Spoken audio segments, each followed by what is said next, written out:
மக்கள் தொகை அடிப்படையில தொகுதி மறுசீரமைப்பு பண்ணா மக்கள் தொகையை கட்டுப்படுத்த தவறிய உத்தரப்பிரதேச மாநிலத்தில் தற்போது இருக்கக்கூடிய நாடாளுமன்ற தொகுதிகளோட எண்ணிக்கை என்பது அது 91 அதிகரிக்கும். பீகார்ல 40லிருந்து 50ஆகவும், ராஜஸ்தான்ல 25லிருந்து 31ஆகவும், மத்திய பிரதேசத்துல 29லிருந்து 33ஆகவும் உயரக்கூடும்.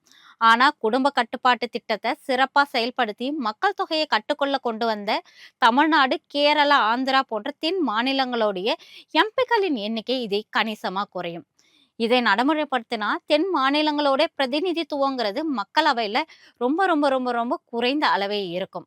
மத்திய அரசோட இந்த நடவடிக்கை மாநில உரிமைகளை பறிக்கும் செயல்னு சொல்லிதான் தமிழ்நாடு முதலமைச்சர் உள்ளிட்ட பலர் இதற்கு கண்டனம் தெரிவிச்சுட்டு வந்துட்டு இருக்காங்க. அது மட்டும் இல்லாமல் இந்த தொகுதி மறுசீரமைப்பு செஞ்சா தமிழகத்திற்கான உரிமைகளையும் கோரிக்கைகளையும் எடுத்துரைக்கக்கூடிய எம்பிக்களோட எண்ணிக்கை குறையும். இதனால தமிழ்நாட்டிற்கான வளர்ச்சி திட்டங்களும் தமிழ்நாட்டுடைய உரிமைகளையே நாடாளுமன்றத்தில் எழுப்பி அதனை பெறுறதிலும் மிகப்பெரிய அளவுல பாதிப்பு ஏற்படும்.